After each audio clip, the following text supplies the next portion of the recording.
సాహితీ yoga 30 days weight loss online class లో join అవ్వండి. మీ అధిక బరువు తగ్గించుకోండి.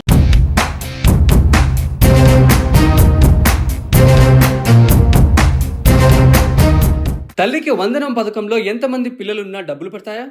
తల్లుల అకౌంట్లో ఎప్పుడు డబ్బులు పడతాయి? గత ప్రభుత్వం పెట్టిన కండిషన్స్ని కూటమి ప్రభుత్వం పెడుతుందా? గత ప్రభుత్వం అమ్మఒడి పథకం బాగుందా? ప్రస్తుతం కూటమి ప్రభుత్వం బడ్జెట్లో ప్రవేశపెట్టిన తల్లికి వందనం బాగుందా? గత వైసీపీ ప్రభుత్వం 2020 జనవరి 9న అమ్మఒడి పథకాన్ని ప్రారంభించింది. ఈ పథకం ద్వారా 1వ తరగతి నుంచి 12వ తరగతి వరకు విద్యార్థులకు ప్రతి సంవత్సరం 13,000 రూపాయల చొప్పున ఇస్తూ వచ్చింది. అయితే ఇందులో 2 కండిషన్స్ కూడా పెట్టింది. విద్యార్థులకు హాజరు 75% ఉండాలని చెప్పింది. అలాగే కుటుంబంలో ఎంతమంది చదువుకుంటున్నా ఒక విద్యార్థి అమౌంట్ని తల్లి ఖాతాలో వేసింది. దీంతో 2 3 పిల్లలున్న కుటుంబాలు నిరాశ చెందాయి.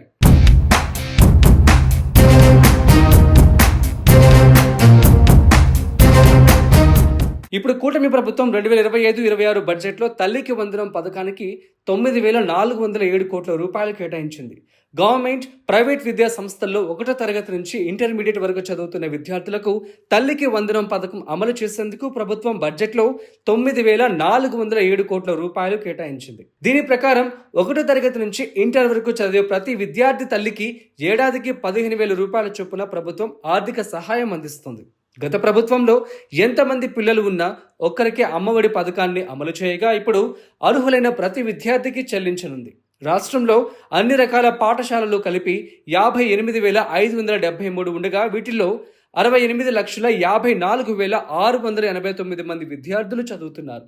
ఇది కాకుండా 10 లక్షల మంది ఇంటర్మీడియట్ చదువుతున్నారు. మొత్తంగా విద్యార్థుల సంఖ్య 78 లక్షలకు పైగా ఉంది.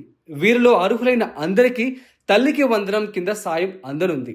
ఇంకా ఎలాంటి లొసుగులు లేకుండా కూటమి ప్రభుత్వం దీన్ని ఇలానే అమలు చేస్తే ఎన్నికల్లో తల్లులకు ఇచ్చిన మాట ప్రకారమే హామీ నిలబెట్టుకుంటున్నట్లు అవుతుంది.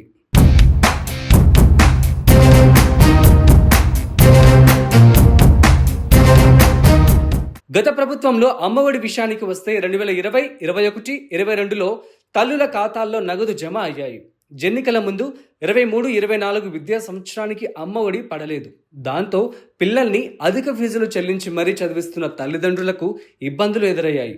అమ్మఒడి కోసం ఎదురు చూసిన పేరెంట్స్ దీన్ని మోసంగా భావించారు. ఇక కూటమి ప్రభుత్వం విషయానికి వస్తే 2024-25 విద్యా సంవత్సరానికి తల్లిదండ్రులకు తల్లికి వందనం నిధులు ఇవ్వలేదు. గత ప్రభుత్వ పాలన కారణంగా నిధులు లేవని, వైసీపీ ఖజానా ఖాళీ చేసిందని విమర్శలు చేస్తూ 8 నెలలు గడిపేసింది.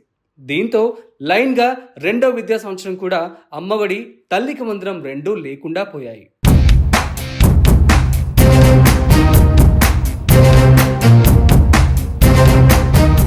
తల్లికి వందనం పథకాన్ని మే నుంచి ప్రారంభించేందుకు కూటమి ప్రభుత్వం ప్లాన్ చేస్తోంది. సమ్మర్ హాలిడేస్ తర్వాత స్కూళ్లు ప్రారంభమయ్యే టైంలో ఈ నిధులను విడుదల చేయాలని భావిస్తోంది. అయితే ఇదివరకు జగన్ అమ్మఒడి నిధుల్లో 2,000ను స్కూలులో పారిశుద్ధ్యం కోసం కేటాయించేవారు. అలాగే కూటమి ప్రభుత్వం కూడా కోత పెడుతుందా లేక మొత్తం 15,000 రూపాయలను విద్యార్థులకే ఇస్తుందా అనేది చూడాలి.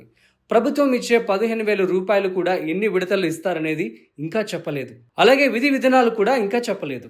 ఏప్రిల్ లేదా మే నెలలో తల్లికి వందనం గైడ్లైన్స్ చెప్పే ఛాన్స్ ఉంది.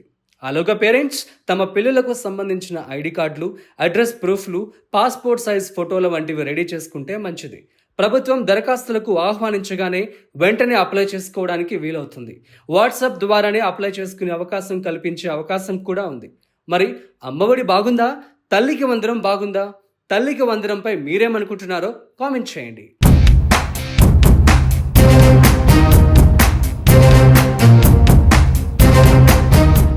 సుమన్ టీవీలో మీ పర్సనల్ అండ్ బిజినెస్ ప్రమోషన్స్ కోసం కింది నెంబర్కి కాంటాక్ట్ చేయండి.